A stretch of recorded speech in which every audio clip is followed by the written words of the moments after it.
156 ቀን ሆኖናል። የተወደዳችሁ የመጽሐፍ ቅዱስ ንባብ ቤተሰቦቻችን መስከረም 1 ዘፍጥረት 1 ብለን ጀምረን እስከ ጳጉሜ 5 ራዕይ 22 እየተጓዝን በጌታ ጸጋ ዛሬ 156ኛ ቀናችን ላይ ደርሰናል።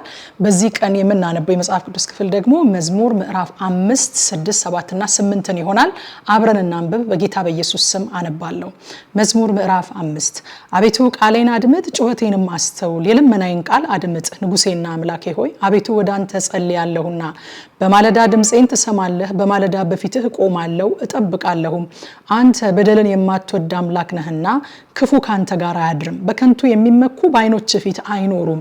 ክፉ አድራጊዎችን ሁሉ ጠላህ፣ ሐሰትን የሚናገሩትን ታጠፋቸዋለህ። ደም አፍሳሹንና ሸንጋዩን ሰው እግዚአብሔር ይጸየፋል። እኔ ግን በምህረትህ ብዛት ወደ ቤትህ እገባለሁ። አንተን በመፍራት ወደ ቅድስናህ መቅደስ እሰግዳለሁ። አቤቱ ስለ ጠላቶቼ በጽድቅህ ምራኝ፣ መንገዴን በፊትህ አቅና። በአፋቸው እውነት የለምና ልባቸውም ከንቱ ነው። ጉሮሯቸው የተከፈተ መቃብር ነው፣ በመላሳቸው ይሸነግላሉ። አቤቱ ፍረድባቸው፣ በምክራቸውም ይውደቁ። ስለ ክፋታቸውም ብዛት አሳዳቸው፣ እነርሱ አምፀውብሃልና። በአንተ የሚታመኑት ሁሉ ግን ደስ ይላቸዋል፣ ለዘላለሙ ደስ ይላቸዋል፣ እነርሱንም ትጠብቃለህ። ስምህን የሚወዱ ሁሉ ባንተ ይመካሉ። አንተ ጻድቁን ትባርከዋለህና አቤቱ እንደ ጋሻ በሞገስህ ከለልከን። መዝሙር ምዕራፍ 6 አቤቱ በቁጣህ አትቅሰፈኝ፣ በመዓትህ አትገስጸኝ። ድውይ ነኝና አቤቱ ማረኝ፣ አጥንቶቼ ታውከዋልና ፈውሰኝ።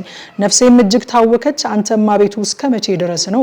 አቤቱ ተመለስ፣ ነፍሴንም አድናት፣ ስለ ቸርነትህም አድነኝ። በሞት የሚያስብህ የለምና በሲኦልም የሚያመሰግንህ ማን ነው? በጭንቀቴ ደክሜያለሁ፣ ሌሊቱን ሁሉ አልጋዬን አጥባለሁ፣ በእንባዬ መኝታዬን አርሳለሁ።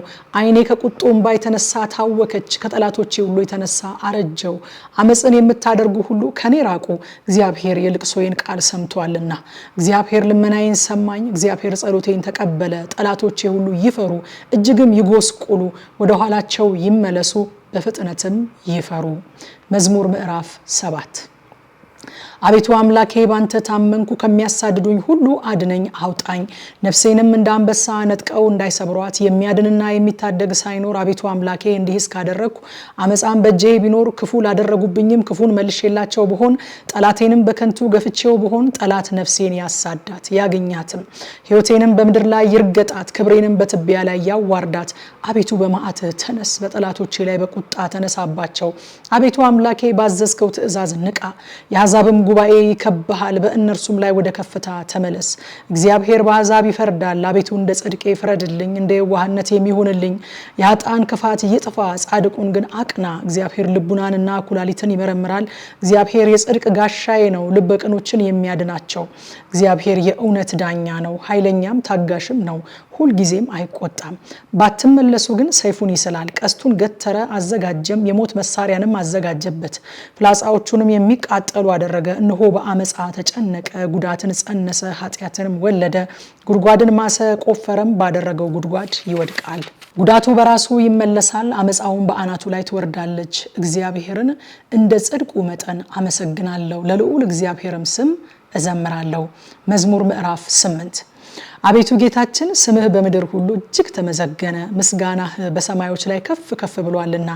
ከሕፃናትና ከሚጠቡ ልጆች አፍ ምስጋናን አዘጋጀህ፣ ስለ ጠላትና ቂመኛን ለማጥፋት። የጣቶችህን ስራ ሰማዮችን ባየው ጊዜ፣ ጨረቃንና ከዋክብትን አንተ የሰራሃቸውን። ታስበው ዘንድ ሰው ምንድነው? ትጎበኘው ዘንድ የሰው ልጅ ምንድነው? ከመላእክት እጅግ ጥቂት አሳነስከው፣ በክብርና በምስጋና ዘውድ ከለልከው። በእጆችህም ስራ ላይ ሁሉ ሾምከው፣ ሁሉን ከእግሮቹ በታች አስገዛህለት። በጎችንም ላሞችንም ሁሉ፣ ደግሞም የምድረ በዳውን እንስሶች፣ የሰማይንም ወፎች፣ የባህርንም ዓሦች፣ በባህር መንገድ የሚሄደውንም ሁሉ። አቤቱ ጌታችን ስምህ በምድር ሁሉ እጅግ ተመሰገነ ይላል። ከምሽቱ 3 ሰዓት በኢትዮጵያ ሰዓት አቆጣጠር የእግዚአብሔርን ቃል ኑና በጥልቀት እናጥና። በቲክቶክ እና በቴሌግራም ገጻችን የቀጥታ ስርጭት ይኖረናል። አብረን እናጥና። ጸጋ ይብዛላችሁ።